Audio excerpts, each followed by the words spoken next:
Britney Spears. That name alone is like a flash, illuminating an entire era. It evokes not just songs, but a whole universe of moments imprinted on the DNA of pop culture. The schoolgirl uniform that became the uniform of a generation. The red latex jumpsuit on Mars. The dance with a snake that made the world hold its breath. The kiss that exploded headlines. From the glittering stages of Las Vegas to the deafening silence that birthed an entire movement. For decades, she was one of the most photographed, most discussed, most famous women on the planet, having sold over 150 million records worldwide. But behind the dazzling glare of the spotlights, behind the millions of records sold, behind the tabloid headlines, how well did we really understand her story? Did we even know her at all? This isn't just the story of an icon. This is the story of a girl from the small town of Kentwood, Louisiana, lost among swamps and pines, who dared to dream bigger, of songs that would make the world dance. The dream became reality, turning her into a global phenomenon, the princess of pop, an idol for millions. But this dream came at a price. She faced pressure that's hard to fathom, control that seemed absolute, a battle for her own freedom that unfolded before the entire world. And now, liberated, she is rewriting her life on her own terms. We will embark on this journey, from her first steps on stage to her meteoric rise, from the triumphs that defined pop music to the upheavals that shocked the world, through the labyrinths of fame, through the suffocating grip of control, through 13 long years of a conservatorship that stripped her of her voice but couldn't break her spirit. We will trace her path to liberation and see what her life looks like now as she holds the pen herself, right up to the present day. It's staggering to consider. How could a person whose life, from a very young age, unfolded under the most intense, relentless public scrutiny, simultaneously experience an almost complete, almost unthinkable lack of control over her own destiny, especially during those years when she was legally deemed incapable of making decisions? Her own words, later spoken in a courtroom, chillingly outlined this chasm, the gap between the shining facade and the reality of limitations. Maximum publicity with minimal personal freedom. A distorted truth multiplied by millions of clicks and headlines. This cruel paradox is the heart of her story. That's precisely why the hash-free Britney movement, born in the hearts of devoted fans, and her own memoir proved so crucial. They didn't just tell a different story, they challenged everything we thought we knew. They exposed the gaping wound between perception and reality.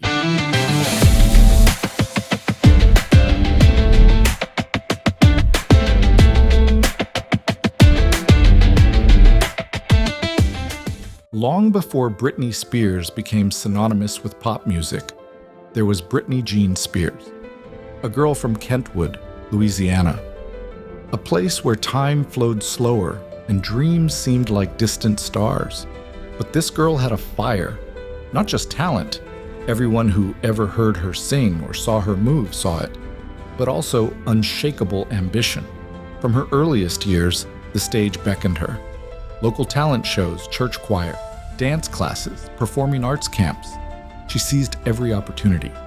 She even auditioned for the national show Star Search as a young child, already showing that spark that would later captivate the world. This wasn't just a childhood hobby, it was an early, conscious drive. The myth that she was merely a product molded by producers shatters against the facts of her childhood. She herself reached for that spotlight. And then there was the Mickey Mouse Club. Not just a TV show, it was a true star-making machine, the legendary class of 1992 to 1994. Picture that room. A young Britney. She was 11 when they met. Alongside future heartthrob Justin Timberlake, her first kiss, as she'd later confess, the powerhouse vocalist Christina Aguilera, the charismatic Ryan Gosling. They didn't just sing and dance, they endured the tough school of show business under the Disney banner. Professional training, discipline, first lessons in working for the camera, first glimmers of fame, and initial industry connections. MMC wasn't just a line on Britney's resume, it was a real launching pad that laid the foundation for her future career. After the show's cancellation, She briefly returned to a normal life in Mississippi, tried attending school like other teenagers. But the stage called. Soon, she was in New York City, knocking on label doors, sending out demo tapes. There were rejections. They said the market was saturated with pop groups like the Spice Girls and Backstreet Boys, that a solo teenage singer wasn't needed. But Britney and her team, including her mother Lynn and manager Larry Rudolph, didn't give up. They honed her sound, searched for her image. And then Jive Records, a label known for its pop artists, saw the potential. They played a key role in crafting the pop princess image that would soon explode onto the world stage. They connected her with the Swedish pop genius, producer Max Martin, the man who would write the melody for her that became the anthem of an entire generation. Even then, at the dawn of her career, you could see the tension. On one hand, her personal drive, her obvious overflowing talent, her childhood dream. On the other, the powerful, well-oiled machine of the entertainment industry. First, the structured, almost sterile world of Disney. Then Jive Records and Max Martin meticulously, almost surgically, constructing her debut image, her sound, her story. This dynamic between personal impulse and the external shaping of a public mask would become the leitmotif of her entire life. Was that image of the innocent schoolgirl who conquered the world entirely her choice? Or was it just the beginning of a long story where others decided who she should be? Oh, baby, baby. 1998, the single release. 1999, the album release. The world was anticipating the millennium. Pop music reigned supreme, but even the boldest predictions couldn't foresee what happened next. With a single synthesizer chord, with one glance from under her lashes, in that schoolgirl uniform, Britney Spears didn't just enter the charts. She burst onto the scene, sweeping everything away. She didn't just appear, she detonated the stage. The Baby One More Time phenomenon was instantaneous and global. The song catchy, bold, with that recognizable vocal fry, topped the Billboard Hot 100 chart in the US and the UK charts, selling over 20 million copies worldwide. The music video provocative, debated, becoming a visual code of the era. It all worked perfectly. The debut album, released in 1999, soared to number 1 on the Billboard 200, stayed there for 6 non-consecutive weeks, and sold units others could only dream of, between 24 and 33 million copies worldwide, earning a 14x Platinum certification in the US, and the status of the best-selling album by a teenage artist in history. Overnight, the girl from Louisiana became a global superstar. Hits like You Drive Me Crazy and Sometimes cemented her success. What was the secret? Max Martin's flawless pop production, themes of first love and heartbreak relatable to every teenager, and of course, that image-captivating, controversial, balancing on the edge of innocence and awakening sexuality. She became a symbol, an icon, a dream. Her early success was bolstered by appearances on popular shows, opening for NSYNC's NSYNC in Concert tour in late 1998, and her own first headlining tours, the Baby One More Time tour, and the You Drive Me Crazy tour, which swept across North America, packing arenas. And that was just the beginning. Success wasn't a fluke. It became a system. The album Oops, I Did It Again, released in May 2000, broke records, debuting at number 1 on the Billboard 200 with stunning first-week sales of over 1.3 million copies in the US, an unprecedented result for a solo artist at the time, setting a SoundScan record. The album earned a diamond certification from the RIAA in the US, 10 million copies, and its worldwide sales reached 25 million. The title track became a hit in the UK and entered the top 10 of the Billboard Hot 100 in the US, while singles Lucky and Stronger also became hits. Her third tour, the Oops, I Did It Again tour, went global, covering North America, Europe, and South America, grossing over $40.5 million across 88 sold-out shows. It was during this time that her romance with Justin Timberlake blossomed. After reconnecting while she opened for NSYNC in late 1998, their relationship, despite initial denials, became public knowledge at the 2000 MTV Video Music Awards.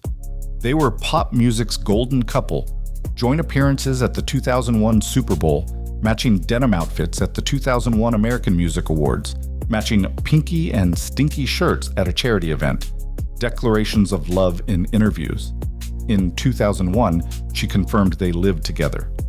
Their romance wasn't just a private affair, it was a massive cultural phenomenon, fuel for the tabloids and a dream for fans.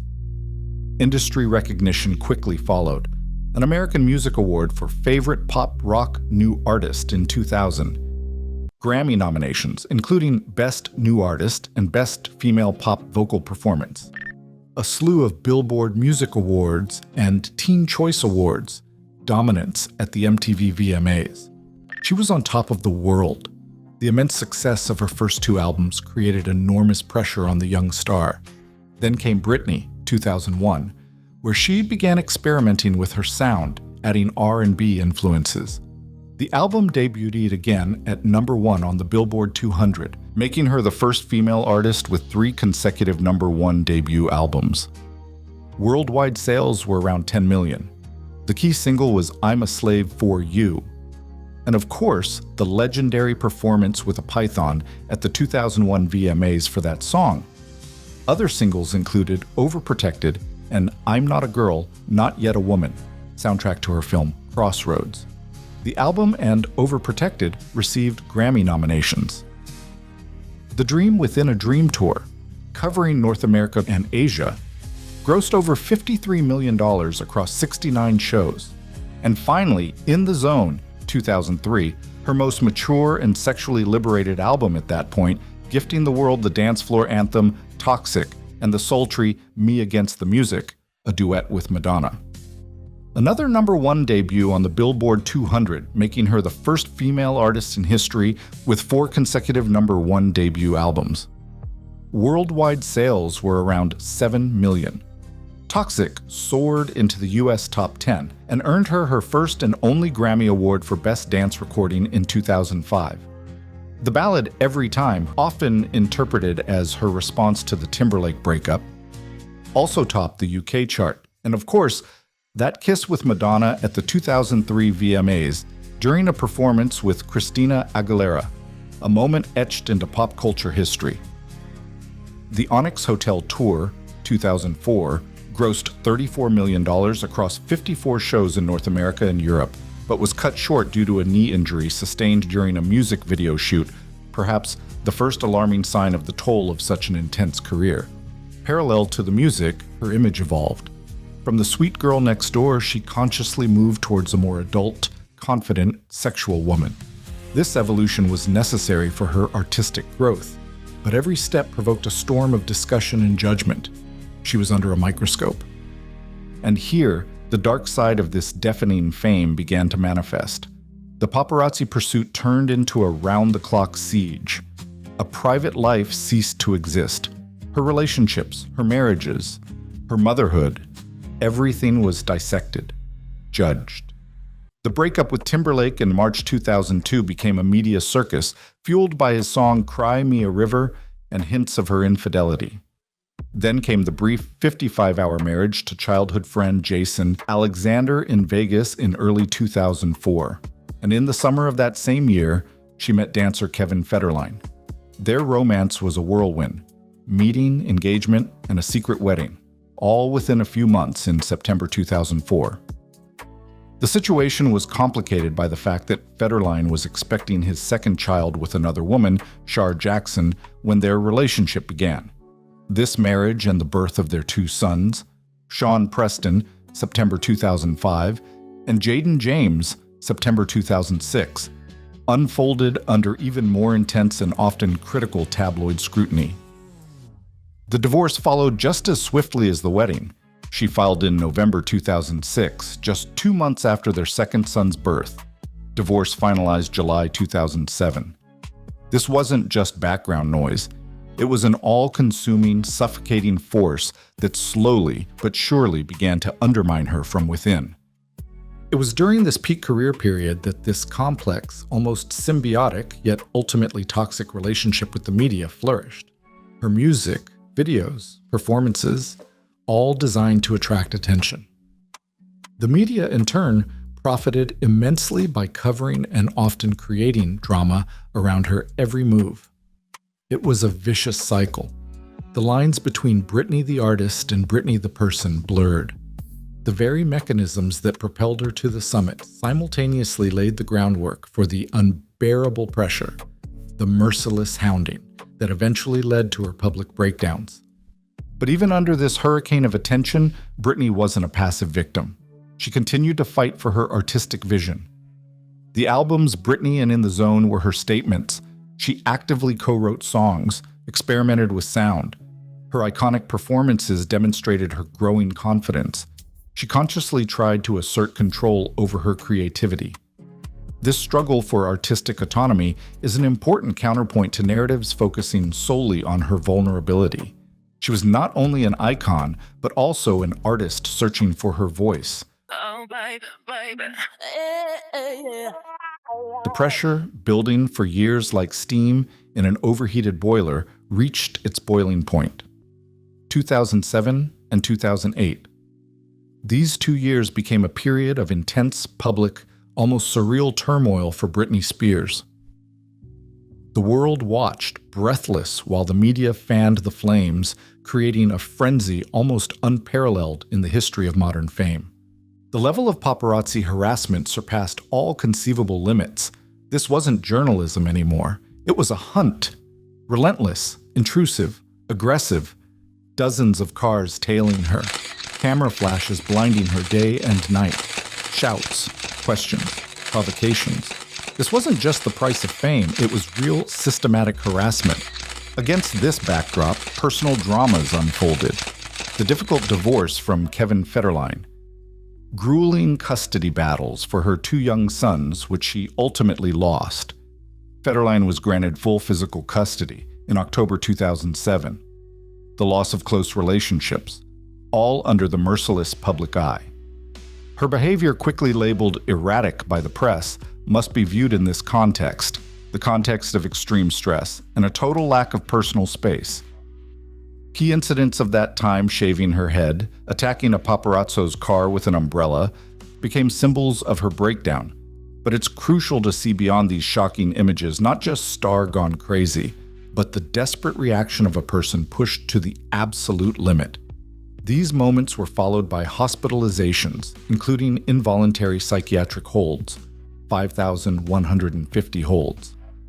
And then, in February 2008, following another hospitalization, the conservatorship was established, a legal measure stripping her of basic rights, initiated by her father, Jamie Spears. The official justification concerns for her mental health and well-being. The control was total over her person and her finances. The 26-year-old global superstar was legally placed in the position of a child. Amidst this personal turmoil, astonishingly, the album Blackout was released in October 2007. Critics would retrospectively call it one of the most influential electro-pop records of the decade. Singles Gimme More and Piece of Me became hits, and the album reached number 2 on the Billboard 200, earning awards overseas, like Alpha Music Awards. There was even a short promotional tour, the M+M's tour, in small clubs in 2007. The official narrative justifying the conservatorship emphasized her alleged incapacity. But was this incapacity an inherent condition or a reaction to unbearable circumstances? The conservatorship addressed symptoms by removing autonomy, but did it solve the root cause? The conservatorship appears not as an inevitability, but as a specific harsh response chosen by someone amidst the storm, a response that would last for 13 long years. Oh, baby. The conservatorship was in place. The curtain fell on the chaos. And publicly, Britney Spears the artist returned. But behind the scenes of this comeback, a different reality unfolded, the reality of control. Despite her legal status as incapacitated, Britney continued to work intensely. The album Circus, late 2008, marked a massive commercial comeback, debuting at number 1 on the Billboard 200 with worldwide sales of around 3.8 million copies. The lead single, Womanizer, soared to number 1 on the Billboard Hot 100 and earned a Grammy nomination, Best Dance Recording, and a VMA win, Best Pop Video. The title track Circus was also a hit. The comeback was cemented by the massive world tour The Circus starring Britney Spears, 2009. 97 shows across North America, Europe, and Oceania, grossing $131.8 million, the most successful tour of her career at that time. This success, coming right after the crisis and under conservatorship, demonstrated the incredible power of her brand and the devotion of her fans, who eagerly awaited her return. Then came Femme Fatale, 2011, again debuting at number 1 on the Billboard 200. 3 top 10 hits on the Billboard Hot 100. Hold It Against Me, Till the World Ends, I Wanna Go.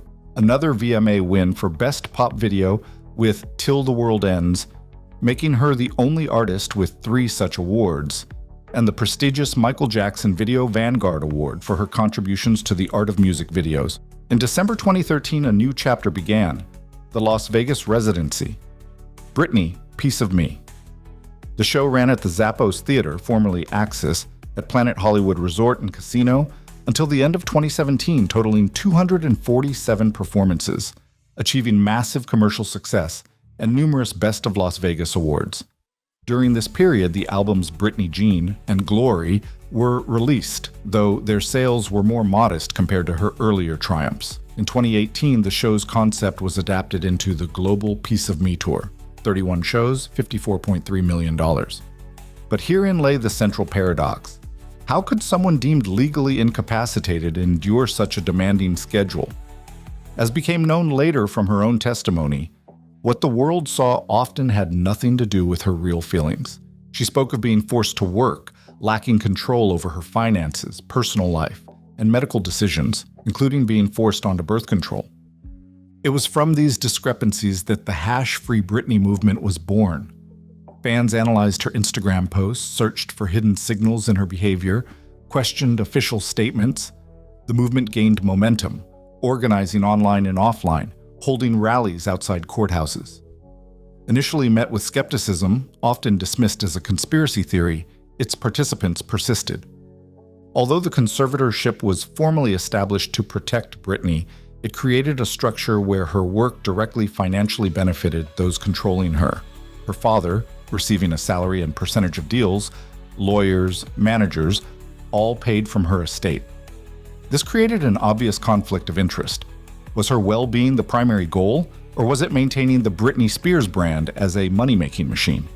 The #Free Britney movement is an astonishing example of how fans can become agents of change. They acted like unofficial investigators, challenging the official narrative long before Britney herself could speak out publicly. Their persistence, amplified by documentaries, forced the world to take a closer look. Oh, baby, baby. The whisper turned into a roar. The #Free Britney movement gained significant traction, and soon, Britney herself began to fight for her freedom more openly in court. The legal battles intensified. She made it clear through her court-appointed lawyer that she did not want her father as her conservator and opposed the conservatorship itself. A crucial step was gaining the right to hire her own lawyer, Matthew Rosengard, in July 2021. For the first time in 13 years, she had legal counsel working solely in her best interests. And then, on June 23, 2021, the world heard her voice. In a 24-minute statement delivered remotely to the court, she spoke of total control, being forced to take lithium, being denied the right to remove her IUD to have more children, living in constant fear of her father and team. She called the conservatorship abusive and exploitative. "I just want my life back," she said. "It's been 13 years and it's enough." The reaction was instantaneous and overwhelming. The world was shocked by the details she revealed. Social media exploded with support under the #FreeBritney hashtag. Her case became a symbol of the fight for human rights, particularly for disabled people and those under guardianship. Conservatorship laws came under intense scrutiny from lawmakers. Events moved swiftly. In September 2021, Jamie Spears was suspended as conservator of Britney's finances. And on November 12, 2021, Judge Brenda Penny officially and completely terminated the conservatorship of both Britney Spears' person and estate. Freedom. It was Britney's own words that served as the catalyst. Her courageous decision to speak out provided irrefutable first-hand testimony. Her voice transformed years of legal disputes into a living, breathing story about human rights and the fight for autonomy. The victory in court wasn't the result of a single factor. It was a synergy. The relentless activism of Free Britney fans, the strategic legal actions of her new lawyer, and most importantly, Britney's own resolve to speak up and fight for herself. Oh, baby. November 12th, 2021. Freedom. A word that took on a new, profound meaning for Britney Spears. After 13 years, she could finally make her own decisions about her life, her body, her finances. But what does life look like after a decade of near total control? The journey back to herself unfolded publicly, often chaotically, but now, on her terms. The first steps were simple joys previously denied: driving her own car, managing her own money, drinking coffee, choosing what to eat. Social media, particularly Instagram, became her main platform, her personal diary. A space for unfiltered emotions, candid living room dance sessions, reflections on the past, direct addresses to her family and former team. Her posts often sparked debate, confusion, and concern, but this was her reclaimed freedom of speech, uncensored and unapproved. October 2023 saw the release of her memoir, The Woman in Me, Her Story in Her Words. The book covered everything, from childhood and her meteoric rise to fame, key relationships, including the painful revelation of having an abortion during her relationship with Timberlake, the horrors of the conservatorship, and the path to liberation. The book instantly became a global bestseller, selling over 1 million copies in the US alone in its first week, proving the immense public demand for her truth told firsthand. Her personal life, after the conservatorship, also underwent changes. Her marriage to Sam Asghari, whom she met in 2016 on the set of her Slumber Party music video, and who supported her fight for freedom. They got engaged in September 2021 and married in June 2022, ended in divorce. Asghari filed in August 2023, and the divorce was finalized in May 2024. Her relationships with her family, parents and sister, remain complex and are often discussed publicly by her. She shares moments of travel, new experiences, finding simple joys. Music. There was the successful duet Hold Me Closer with Elton John, a reimagining of his classic Tiny Dancer, which performed well on the charts. However, Britney herself has repeatedly stated on her social media that she has no desire to return to the music industry in the traditional sense, release new albums, or go on tour, citing the trauma inflicted by the industry and working under duress. She mentioned finding joy in writing songs for other artists. As of May 2025, she continues to actively share her life on social media, but without any official announcements of major new music projects. Public perception of Britney has noticeably shifted.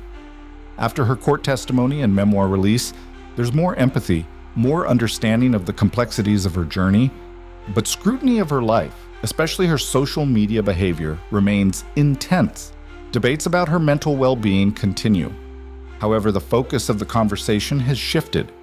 Now, it's less about Britney's oddities and more about the system's conservatorship structures, media pressure, toxic celebrity culture that contributed to her suffering.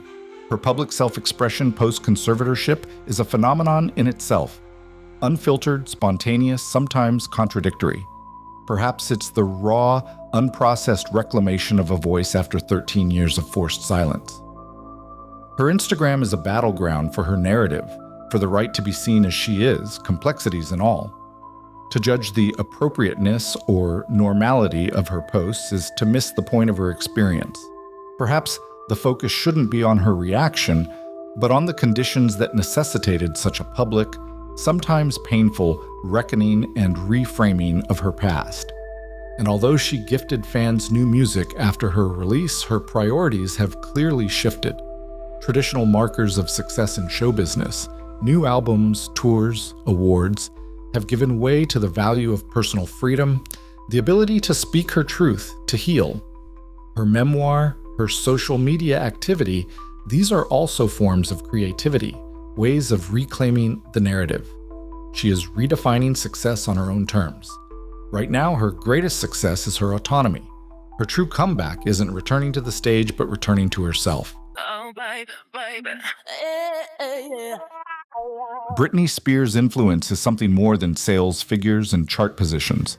She is a cultural phenomenon, a musical innovator whose early work with Max Martin shaped the sound of 2000s pop, a dance icon whose choreography became a benchmark, a fashion trendsetter whose looks were copied by millions, an integral part of the cultural code of the late 20th and early 21st centuries.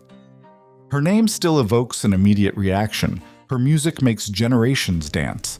But her story turned out to be much bigger than that of a pop star. She inadvertently became a catalyst for crucial societal conversations.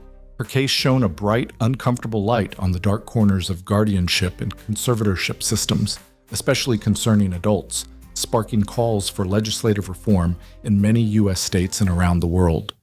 Her openness about her suffering further destigmatized discussions around mental health challenges.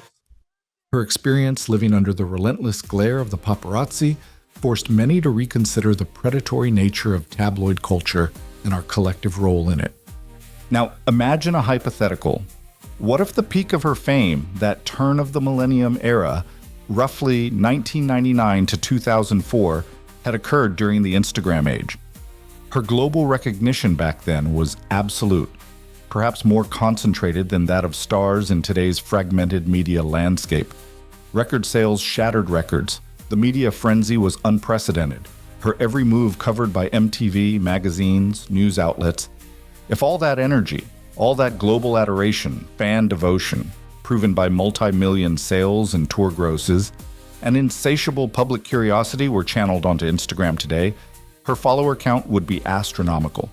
Considering the current numbers of top stars like Selena Gomez or Ariana Grande, Britney, at her peak, with her unique blend of adoration, intrigue, controversy, and visual icon status, could very well have been in 400 million follower range, if not higher. Her dominance in traditional media was so comprehensive that transferring that singular focus onto today's main visual platform would likely have yielded phenomenal results, amplified by the factor of unprecedented personal intrigue. But the most important thing in this entire story is resilience. Incredible, almost unfathomable resilience. She survived deafening, disorienting fame at a young age, endured years of merciless scrutiny and judgment, went through 13 long years of being deprived of basic human rights under a conservatorship. And she didn't just survive. She found the strength to fight back, to reclaim her voice, to regain control of her own life. Britney Spears may never have sought to be a symbol of struggle or a feminist icon. Her goal was to get her life back. But her personal battle inadvertently became a public precedent, inspiring many. Her legacy today is twofold. She will forever remain one of the greatest pop music icons who changed the industry, and simultaneously a symbol of the indomitable human spirit in the face of unimaginable adversity. Her story is far from over. Healing is a long, non-linear path. Finding oneself after trauma is an ongoing process. But now, finally, she is the one writing this story, in her own words, with her Instagram dances, with her reclaimed life, free.